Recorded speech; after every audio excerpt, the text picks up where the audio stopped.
Turing was a man of many ideas, and he had a particular topic which so far he hadn't pursued, following a famous paper he wrote in 1951.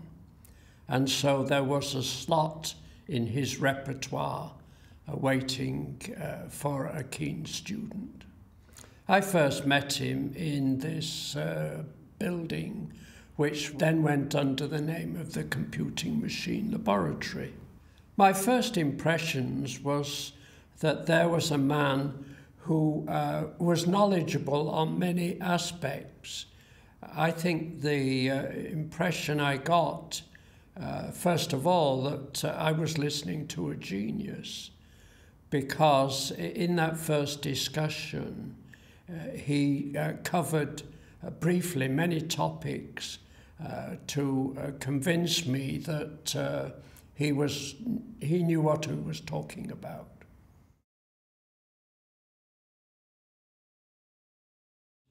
What I was asked to do was to consider a particular case.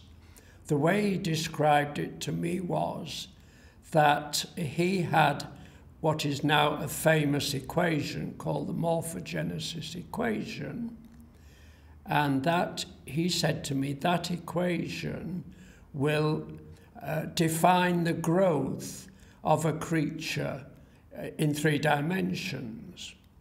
And so he wrote down the equation for me, and we then discussed how I might take steps to solve that equation.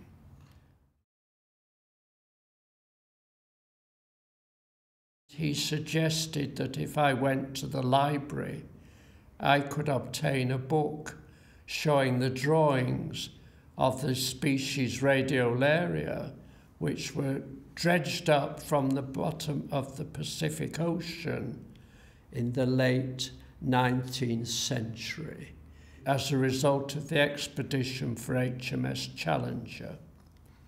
So I went over to the library and borrowed the book with these drawings. Turing's theory was that essentially these were spherical bodies of small diameter, 2 millimeters or so, and the saline from the ocean diffused across the membrane, and this produced spikes in preferred positions. And as a result of my researches, the computer was able to demonstrate to me these preferred positions. Unfortunately, by the time I had completed that part of the work, Turing had left us.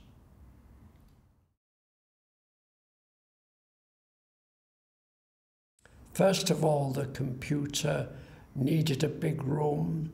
It had 3,000 valves in it. It was a very large generator of heat, and therefore the room needed air conditioning. The computer was not very fast. The input to the computer was 5-hole teleprinter tape, and only one person could use it at a time. It took me generally about 1 hour to solve the equation for one set of data.